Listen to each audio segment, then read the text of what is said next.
Good morning Chirala.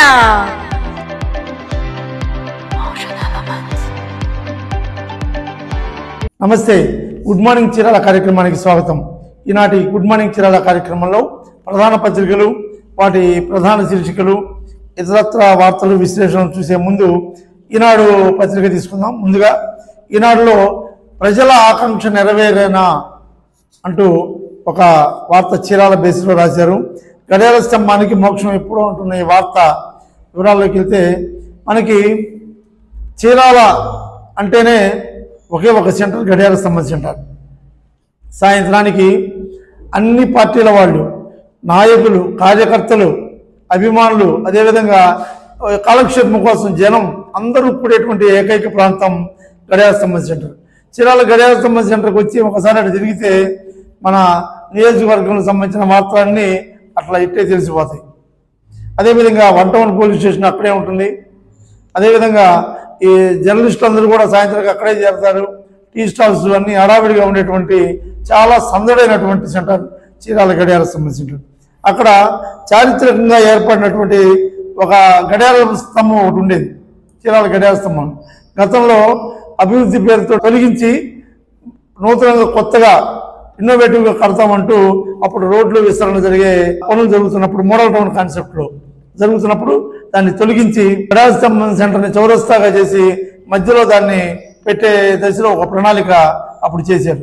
ఆ తర్వాత ఆకస్మికంగా రాజశేఖర రెడ్డి గారు చనిపోవడంతో ఆయన విగ్రహం పెట్టడంతో మరి చౌరస్తా కాన్సెప్ట్ పక్కదారి పెట్టారు. ఆ తర్వాత ప్రజల కోరిక మేరకు ఆమంచి కృష్ణమోహన్ గారు ఒక గడియార స్తంభాన్ని అయితే నిర్మించారు. మళ్ళీ తర్వాత పక్కనున్న ఆంధ్రరత్న మున్సిపల్ కాంప్లెక్స్ ఏదైతే ఉందో అది శిథిలావస్థకు చేరితే దాన్ని మొత్తం పడగొట్టి మళ్ళీ కాంప్లెక్స్ కడుతూ దాంతో పాటు ఒక మంచి గడియార స్తంభాన్ని ఏర్పాటు చేసే ప్రణాళికతో ఆయన సిద్ధం చేస్తే, తర్వాత ఆ ఎలక్షన్ జరగటం, ఆయన కొత్త పాలన రావడం, మరి అది దాని గురించి ఆలోచన జరగకుండా పోవడం జరిగింది. కాబట్టి చీరాలకి ఎంతో ఇంపార్టెంట్, అవసరం కాకపోయినా ఒక ఐకాన్ సెంటర్ గడియార స్తంభం సెంటర్.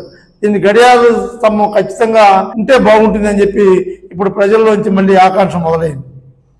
కాబట్టి తక్షణమే వీలైనంత వరకు ప్లేసు లేదు అని చెప్పి అధికారులు తప్పించుకున్న ఎక్కడొక్కడ ప్లేస్ విగ్రహాలకు ఇస్తున్నాగా ఏదో ఒక దీంతో. సో గడియార స్తంభం అనేది చీరాలకి పెడితే బాగుంటుంది, ఆ సెంటర్కి నామకరణానికి తగ్గట్టుగా అనేది ప్రజల ఆకాంక్ష తెలియజేసే వార్త.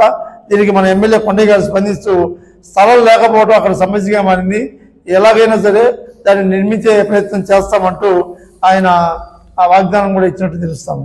కాబట్టి చీరాల గడియార స్తంభానికి సెంటర్కి పేరుకు తగ్గట్టుగా గడియార స్తంభం రాబోతుందని ఆకాంక్షిద్దాం. ఇక మరొక వార్తకి వెళ్తే, బాలికల వసతి గృహానికి ఫ్యాన్లు బహుకరణ అంటూ ఒక వార్త రాశారు. పట్టణంలో ఉన్న సాంఘిక సంక్షేమ బాలికల హాస్టల్ ఏదైతే ఉందో బిఎన్ ఉన్నత పాఠశాల జాండ్రపేటకు సంబంధించిన 1985 పూర్వ విద్యార్థులు కొంతమంది కలిసి సీలింగ్ ఫ్యాన్లు ఇచ్చారు గర్ల్స్ హాస్టల్కి. మరి నిజంగా అలా స్ఫూర్తితోటి ప్రభుత్వానికి వినతుల పత్రాలు ఇచ్చి కాము ఉండకుండా ఇక్కడ 4 పాత చదువుకున్న విద్యార్థులు కుర్తి చంద్రమౌళి, రాజేశ్వర్, న్యాయవాది ఏర్ల రామారావు, జి వెంకటేశ్వర్లు, పద్మావతి, త్రివిక్రమ్, ఇట్లా కొందరు ఫ్రెండ్స్ కలిసి మరి వాళ్ళ చదువుకున్నటువంటి హాస్టల్కి మరి ఫ్యాన్లు సహకరించి మరి ఆ విద్యార్థులకు సహకరించారు. కాబట్టి ఇలాంటి స్ఫూర్తితో అందరూ ముందుకు రావాలని తెలియజేసుకుంటూ వారిని అభినందిద్దాం. ఇక మరొక వార్తకి వెళ్తే, వంచనలు నిర్మించరు అంటూ ఒక వార్త వచ్చింది. ఇది పర్చూరు నియోజకవర్గం ఇంకోళ్ళు మనం సూదివారిపాలెం సంబంధించింది, అదేవిధంగా ఇడుపులపాటి దగ్గర సంబంధించినటువంటి ఇంకోళ్ళు మనం నక్కలవారిపాలెం, సూదివారిపాలెం మధ్యలో ఒక సప్తా ఉంది. అది దాదాపుగా నేలమట్టం అయిపోయి నీళ్లు పారుతూ గందరగోళంగా ప్రయాణానికి చాలా దుర్భరమైనటువంటి వాతావరణాన్ని కలిగించే విధంగా ఉంది. దీనికి 2018లో 40 లక్షలు అప్పుడు గవర్నమెంట్ శాంక్షన్ చేసింది సప్తా మళ్ళీ నిర్మించడానికి. కానీ తర్వాత గవర్నమెంట్ మారినది ఆగిపోయింది. కాబట్టి తక్షణమే ఇది రైతులకి, వ్యవసాయ కూలీలకి, ప్రజలకి అందరికీ ఇబ్బంది, చాలా అత్యవసరం. అదే పెద్ద వర్షం కనుక పడితే ఇక అటు ఇటు రాకపోకలు ఆగిపోయినట్టే. కాబట్టి ఈ వంతెన నిర్మించాలి. అదేవిధంగా ఇడుపులపాటి దగ్గర కూడా 1969లో నిర్మించిన వంతెన ఒకటి ఉంది, అది పూర్తిగా శిథిలావస్థ ఉంది. దాని ఫోటో కూడా వేశారు. అనునిత్యం ట్రాన్స్పోర్ట్ వాహనాలు, అదేవిధంగా ఆటోలు, బండ్లు, రైతులు, వ్యవసాయాలు, ట్రాక్టర్లు అన్ని పోయేటువంటి ఇంపార్టెంట్ అయినది ఇడుపులపాటికి సంబంధించినటువంటి బ్రిడ్జి. కాబట్టి ఈ 2 బ్రిడ్జిలని తక్షణమే మరి సంబంధిత అధికారులు అదేవిధంగా నాయకులు కలుగు చేసుకొని నిర్మిస్తే ఆ ప్రయాణానికి సులువుగా ఉంటుందని చెప్పే వార్త. ఇక ఈనాడులో మరొక వార్తకి వెళ్తే వ్యాపారస్తులకి కుచ్చుటోపి అంటూ ఒక వార్త వచ్చింది. ఇది బాపట్ల పట్టణానికి సంబంధించిన వార్త. ఈ చీమకుర్తికి సంబంధించినటువంటి బొమ్మిశెట్టి కళ్యాణ చక్రవర్తి అనే ఒక హోల్సేల్ వ్యాపారి ఉన్నాడు.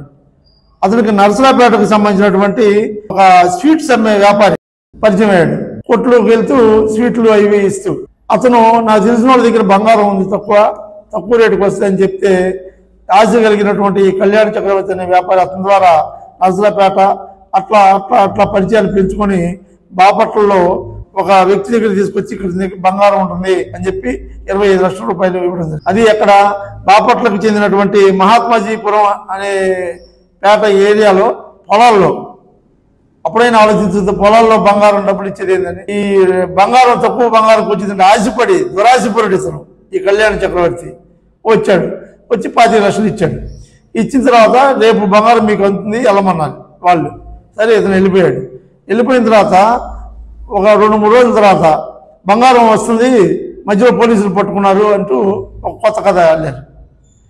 మరి ఏంది పరిస్థితి అంటే మరి బంగారం పోలీసులు మాట్లాడుతున్నట్టుగానే ఈ మొత్తం వ్యవహారం నాటకం అంతా చేసి పోలీసులకి 8 లక్షలు కడితే బంగారం ఇడిపిస్తారంటూ మళ్ళీ ఇంకో 8 లక్షలు మళ్ళీ డిమాండ్ చేశారు.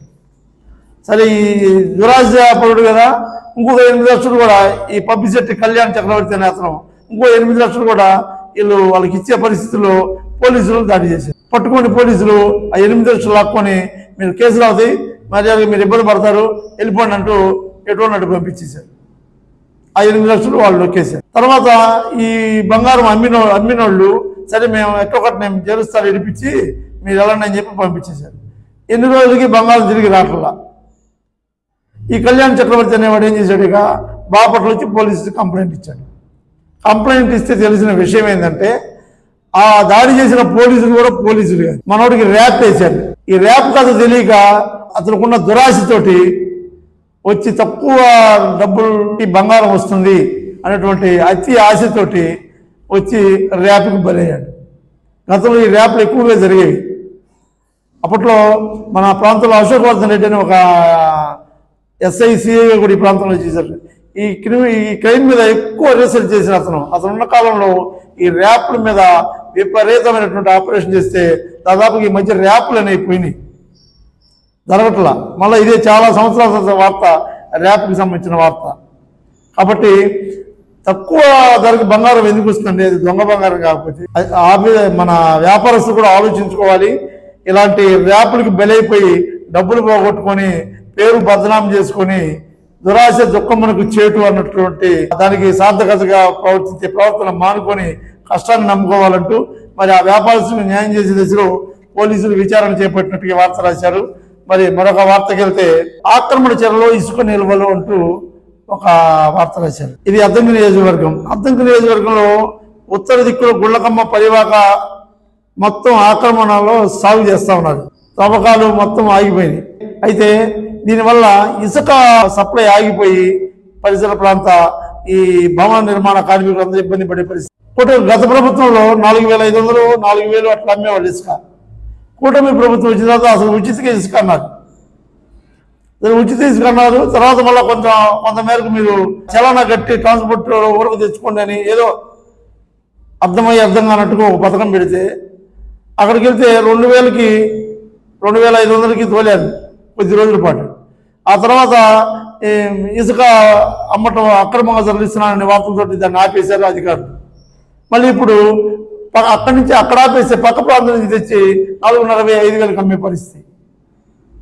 ఏది ఏమైనా ఇసుక అనేది అవసరం, పనులు ఆగక మానరు. ఎందుకంటే పెట్టుబడి పెట్టుకున్న వాళ్ళు కూలీలు ఎంతమంది వ్యవస్థ కాబట్టి దీన్ని అడ్డం పెట్టుకొని ఈ అక్రమ ఇసుక వ్యాపారాలు జరగక మానట్లేదు, అధికారులు అదుపు చేయక మానట్లేదు. ఈ అధికారుల అత్యుత్సాహం కూడా ఒక్కోసారి ఇలాంటి అక్రమ ఇసుక వ్యాపారానికి దోహదపడుతున్నాం అన్నట్టుగా ఈ వార్త రాశారు. తక్షణమే ప్రభుత్వం ప్రకటించిన ఉచిత ఇసుక విధానానికి ఎలాంటి చర్యలు చేపట్టాలో అలాంటి చర్యలు అధికారులు తీసుకోవాలంటే ఈ వార్త చక్కని వార్త.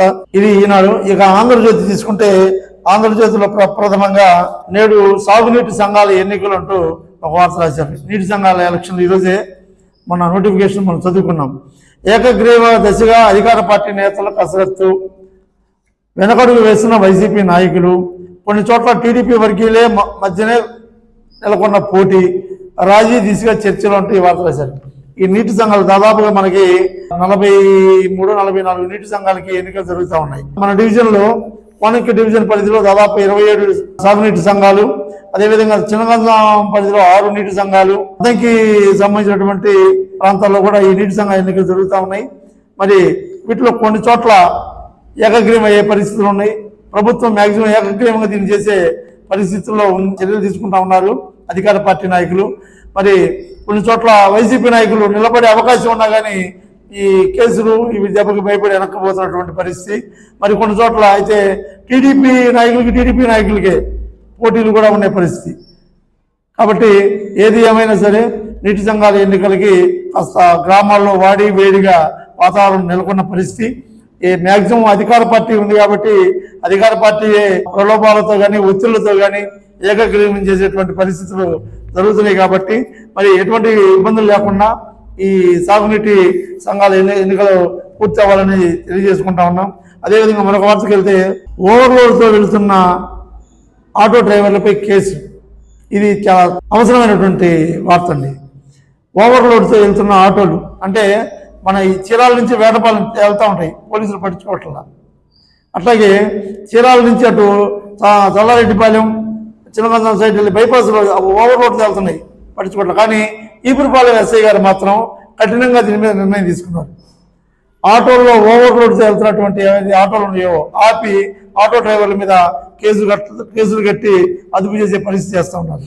నిన్న ప్రయాణికులతో అధిక ప్రయాణికులు వెళ్తున్నటువంటి వెంకట యాదవ్, అదేవిధంగా వెదులపల్లికి చెందిన దేవర రాజేష్ ఇట్లాంటి వాళ్ళని అదుపులో తీసుకొని కేసు కట్టారు.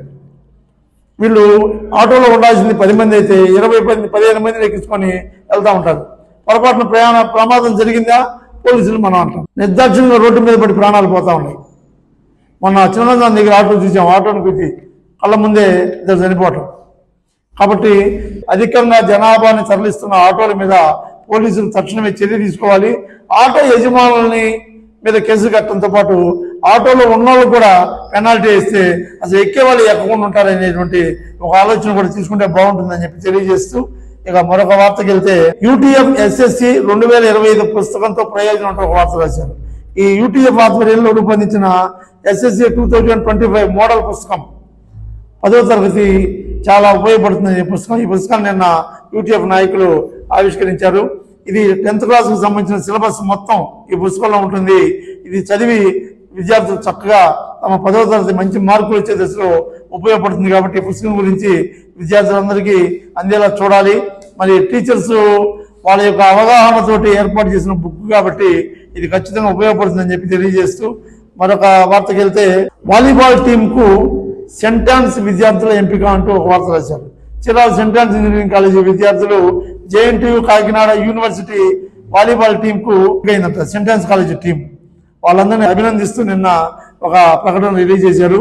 సెంటాన్స్ యాజమాన్యానికి క్రీడలని విశేషంగా ప్రోత్సహిస్తున్నటువంటి సెంటాన్స్ కాలేజీ యాజమాన్యమైనటువంటి రామకృష్ణ గారికి, అదే లక్ష్మణరావు గారికి, అదేవిధంగా PD గారికి అభినందన తెలియజేస్తూ, ఇక సాక్షి పత్రిక వెళ్తే, సాక్షి పత్రికపై దారుణం అంటూ ఒక వార్త రాశారు. నిన్న కడప జిల్లా వేముల్లో టీడీపీ నాయకులు సాక్షి విలేకరుల మీద చేసిన దురాగతానికి దాడికి నిరసనగా దాదాపుగా రాష్ట్ర వ్యాప్తంగా జర్నలిస్టులందరూ నిరసన వ్యక్తం చేశారు.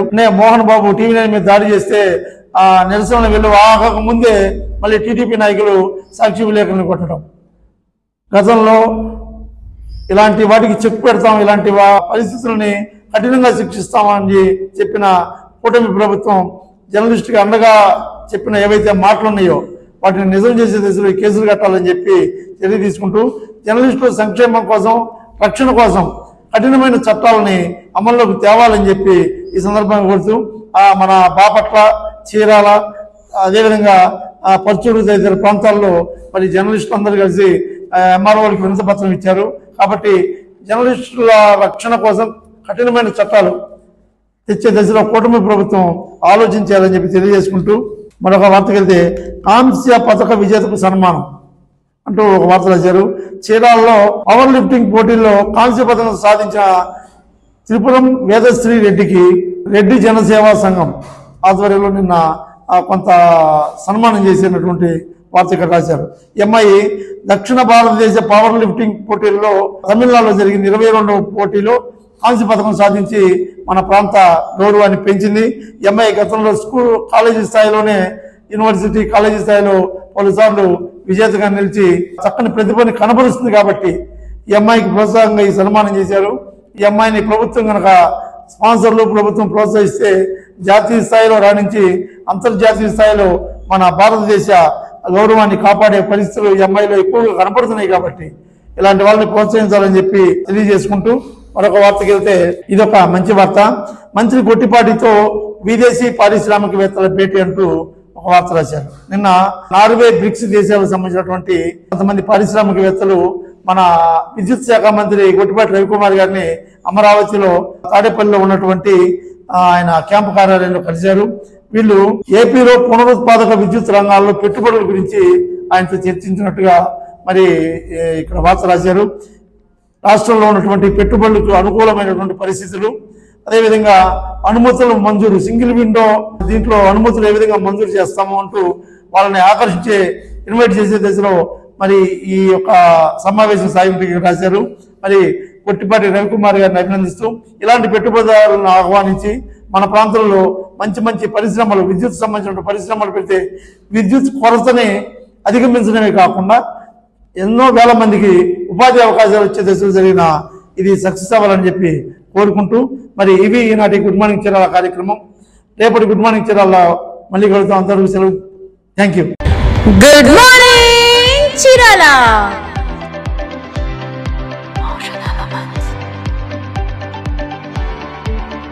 Good morning Chirala. చీరాల, పచ్చూరు, అద్దంకి తదితర ప్రాంతాలలో ఏం జరుగుతుంది, ఏ న్యూస్ పేపర్లో ఏమి ప్రచురించారు, ఎక్కడెక్కడ ఈరోజు ఏ కార్యక్రమాలు జరుగుతున్నాయి, ఏ న్యూస్ పేపర్ దేనికి ప్రయారిటీ ఇచ్చింది తదితర అంశాలను ప్రతిరోజు మీ దృష్టికి తీసుకొచ్చే ఏకైక కార్యక్రమం గుడ్ మార్నింగ్ చీరాల. మీ అభిమాన ఎస్బీసీలో ప్రతిరోజు ఉదయం 9 గంటలకు మీకోసం. Good morning Chirala.